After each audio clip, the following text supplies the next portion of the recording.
Hi everyone, today we are going to talk about Dehancer. Dehancer is a color grading tool which works with DaVinci Resolve, Final Cut Pro or Adobe Premiere.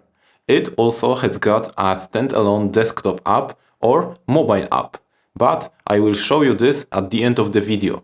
For now, let's focus more on Dehancer and DaVinci Resolve, because DaVinci Resolve also has got a built-in effect which is quite similar to Dehancer.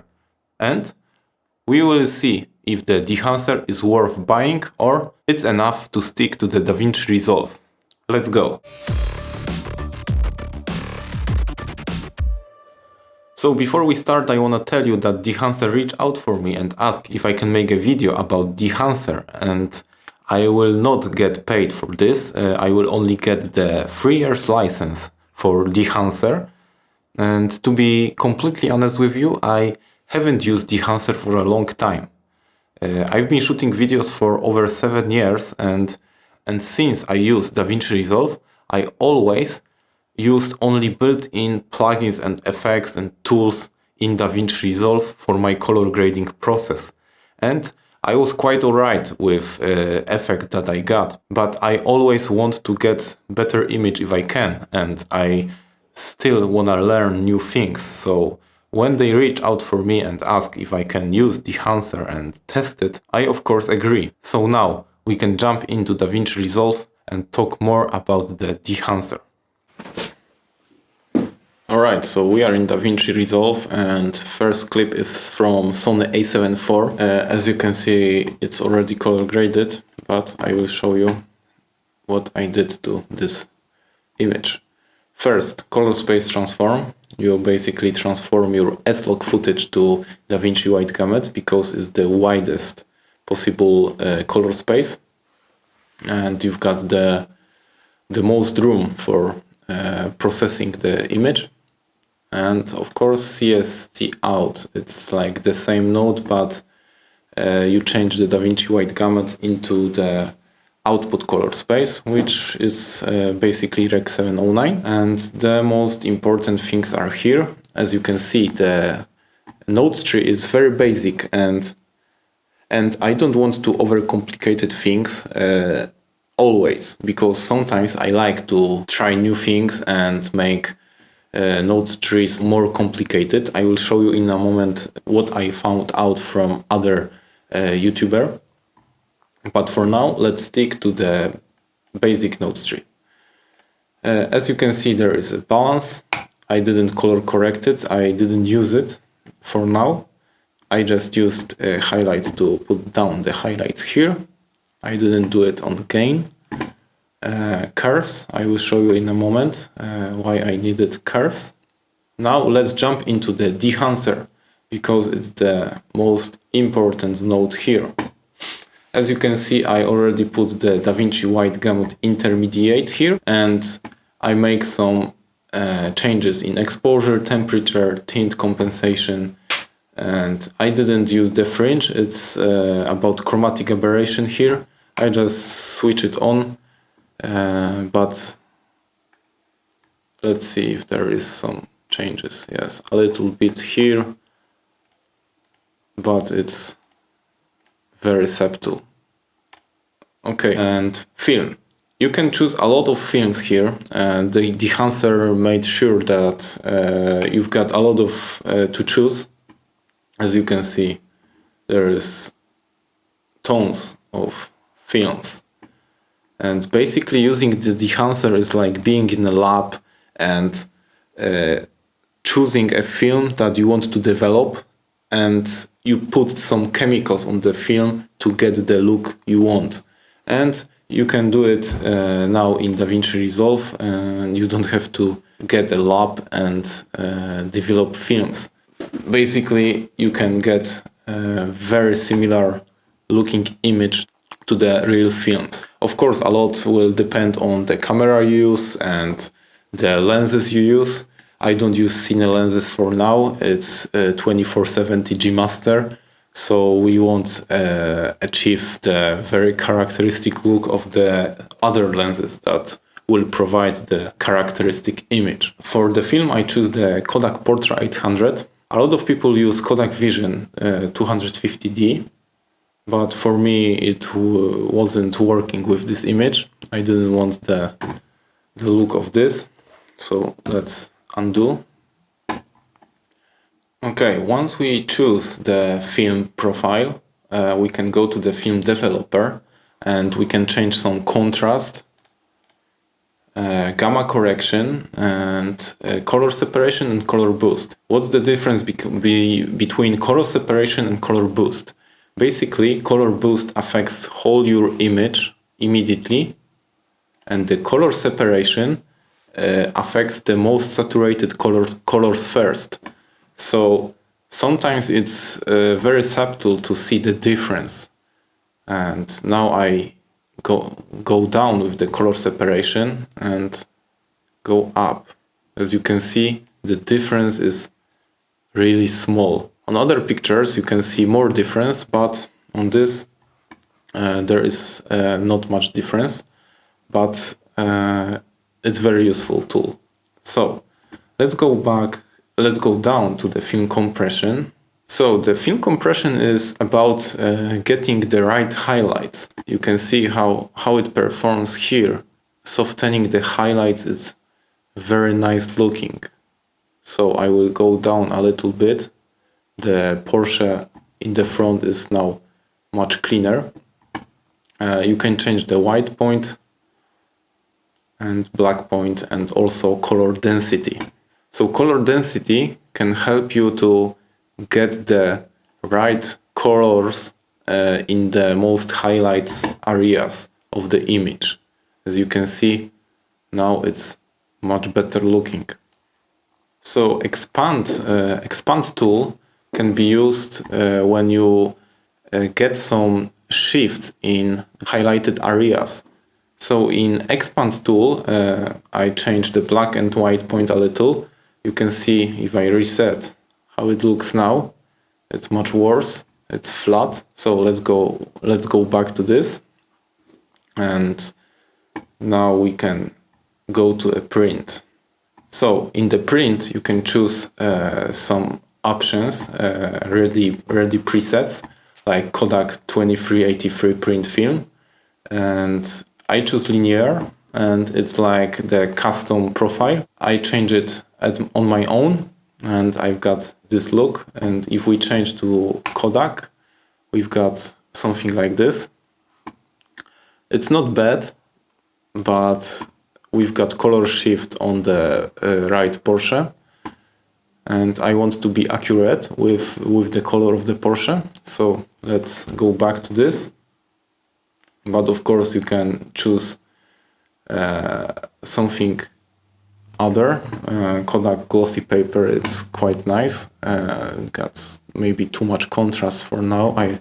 I would have to go back and change a little in this image, but it's quite nice looking. Okay, let's go back to this.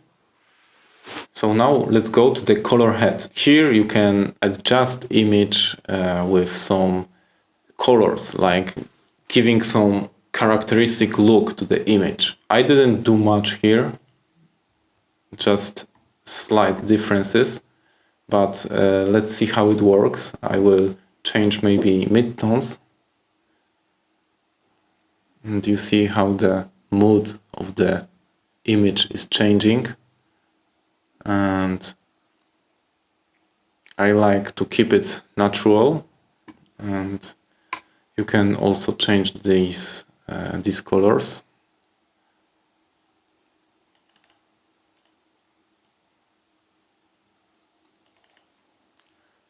And let's go down. Of course, we've got tools for even more characteristic of analog image, like film grain. I like film grain, but to be honest, it's not good for every image. For example, if you want to see 4 Porsche 911 GT3 RS, you don't want to see them in a moody, grainy image. If we got some old 911 from 90s, 80s, it will be nice to give some grain to the image. It will be more vibey, but For this, where you see the most advanced and modern Porsche, you don't want to get the vintage look. You have to adjust the look to the vibe you want to get. And if we just choose some 35mm grain and add halation, and I added bloom because I like the bloom almost in every image. But halation and grain, look at this. It's not very nice to see the Porsche with grain. I don't like it. So I will disable this and stick only to bloom. Let's see how it looks without the bloom. I think it's very personal preferences, what's better. Let's go down to the film breadth, gate width. I don't use it at all. It's like imitating the old analog cameras with films inside. Maybe for some particular scenes it will be nice to enable this, but I don't think that I will use it. And so let's go down. We've got some vignettes. I already added some vignettes, but it's also can be added in DaVinci without the Dehancer. But here it's very easy to add. You've got also monitor tool, like false colors, you can see, and clipping information. It's quite handy. I've got some clipping here, but I don't bother. After the color grading, I change quality from normal fast to high and slow before rendering. So this is the image we achieve by using Dehancer.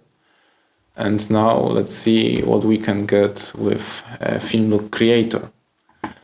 Film Look Creator is quite similar, as you can see, with some tools, but I don't find it very nice to work with. The Dehancer is much more convenient for me. You can also make clean slate that you've got everything disabled, but I will switch to cinematic and you can see what's happened with black bars. I don't like it at all, but let's change to custom and core look. They didn't use the names of the films. You have to just think that it's something like Kodak, it's something like Fuji. I don't like it at all, to be honest. Let's change the black, let's delete the black bars. We don't want the black bars. Let's click default 65mm and I will change to the Rochester. And now what can we do? We can change the exposure, of course, contrast. Let's see what we can do it. White balance, I will touch the white balance and tint, maybe a little. Okay. Subtractive saturation, that is nice. Subtractive saturation is, I think, always better than just going to saturation here and changing the saturation. Yeah, I like to stick the subtractive saturation. And richness, I think it's something like color boost in Dehancer. It's work similar, but I will stick to subtractive saturation. Now the image looks quite nice, and of course we have to change the color of the yellow Porsche. It's green Porsche. So let's try. Yeah, it's still not the same color as I want it to be. Okay, now it's better. Let's try the hue versus hue. Okay. The color is very difficult to color grade. I will just see how it looks in on the photo. Okay, so it looks like this. So we have to change more of the color. Alright, I think I've got the accurate color for this. And let's see what we can do more about the image in Film Look Creator. We've got split tone. I wouldn't change it a lot here, so let's leave it. Vignette, it's enabled. Okay, I will stick to this.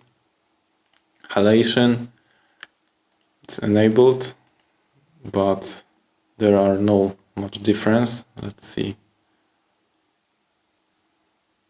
Yeah. So let's disable this.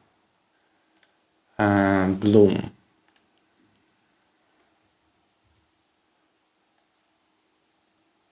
The bloom is very subtle and I don't like it at all. I think the Dehancer has much better bloom. Let's see. Yeah. This is how it looks, and this is how the Film Look Creator bloom looks like. So it's quite with no difference at all. Of course, you've got grain. I will disable grain. I don't want the grain. Flicker. We don't want flicker. We don't want gate width. Film gate, of course not. Global blend, it's like 100%. So this is the look from Film Look Creator, and this is the look from Dehancer. What do you prefer?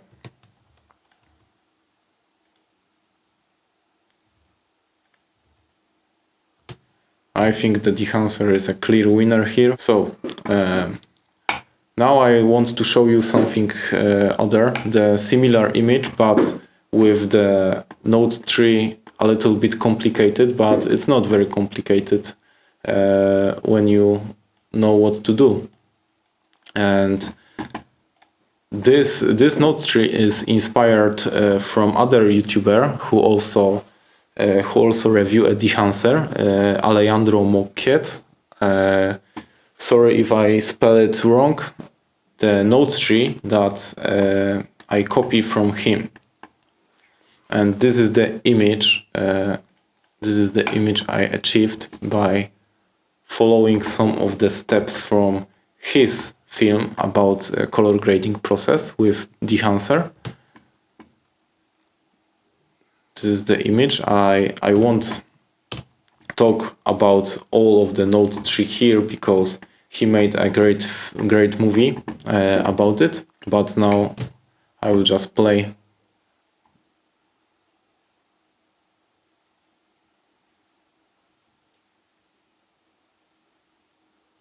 Yes, I still don't like the look of this. The color shift from here to here. I think I will need to spend more time color grading this car, particularly this car. Now let's jump into DJI A3S and see how the Dehancer looks on drone footage. So you must remember that even if you use Dehancer, you have to add some nodes before Dehancer and balance the image. Mask always will help to get a better result.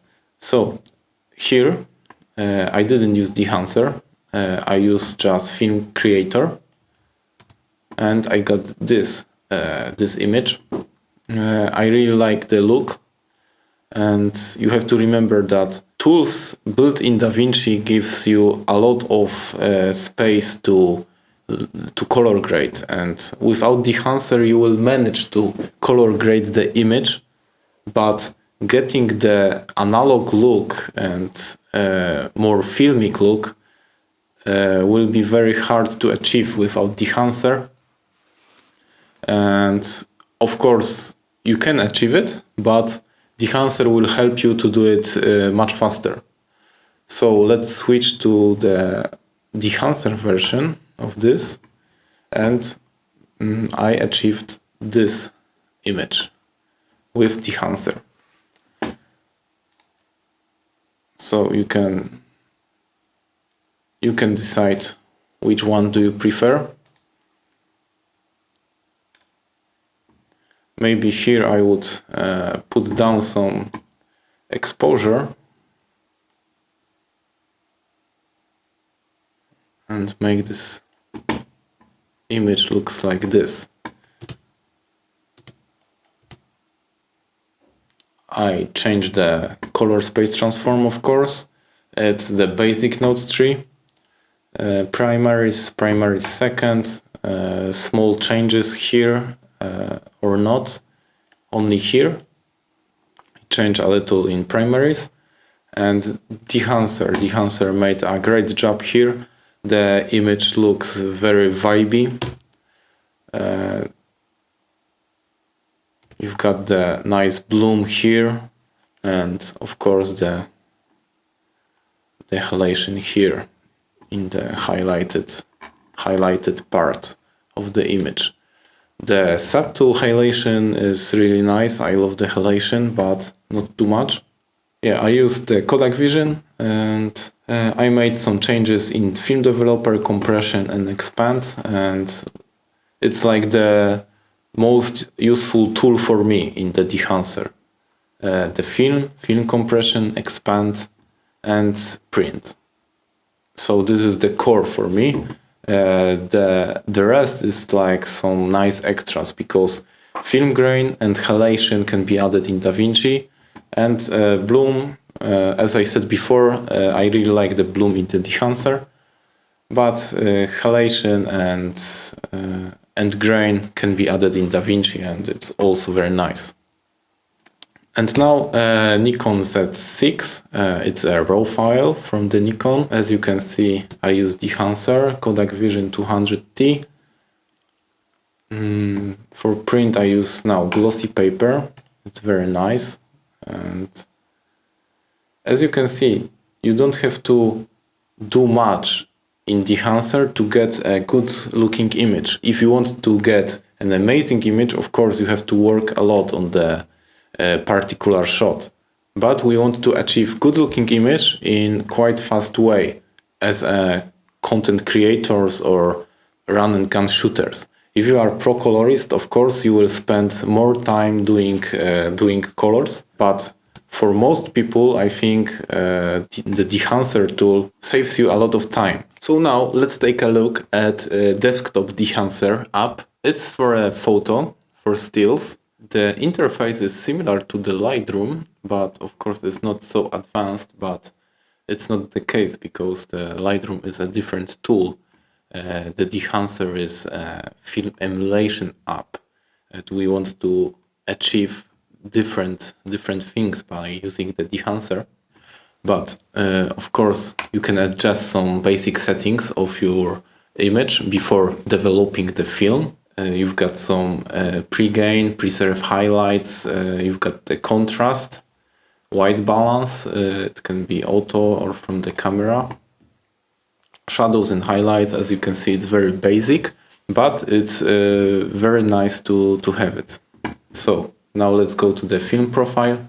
Of course, you've got a lot of films to choose. We can choose all films, and you can see that there are a lot of films to choose. I choose Kodak Ektachrome E100.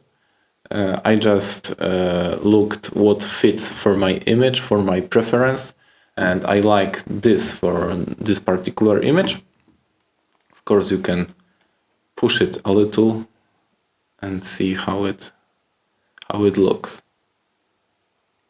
It's quite choppy, to be honest, and using Dehancer in DaVinci is very nice and it's very smooth. But with the photo I found that it's a little bit choppy. Okay, so let's leave it like it is. And you've got some similar tools like in DaVinci. color separation, gamma, contrast, color boost. I will leave it on 0. I like this look. Film compression, I already changed something. It's very similar to the DaVinci. It's like the same. And you've got the print. I use Kodak. You can choose linear and you can just customize it to your preference. I like the Kodak look here. You've got the color head, film grain. I added some film grain to the image. I like this to be a little grainy. And you've got, of course, a bloom. And I use custom profile, halation. As you can see, you can very quick achieve some nice looking image. So let's take a look at unedited photo. Alright, so you can choose some preset here and you can be happy with the results that the presets gave you. But let's leave it. Add some gain because it's underexposed. Preserve highlights. Let's see how it performs. Okay. A little bit of contrast. Alright, and now let's take some film. I will choose color positive and Kodak Ektachrome. Okay, I like this look. Film developer and film compression. Okay, contrast boost a little bit, color boost a little bit. Okay, and now add some color density. As you can see, it's a bit choppy, so it's not so easy like in DaVinci.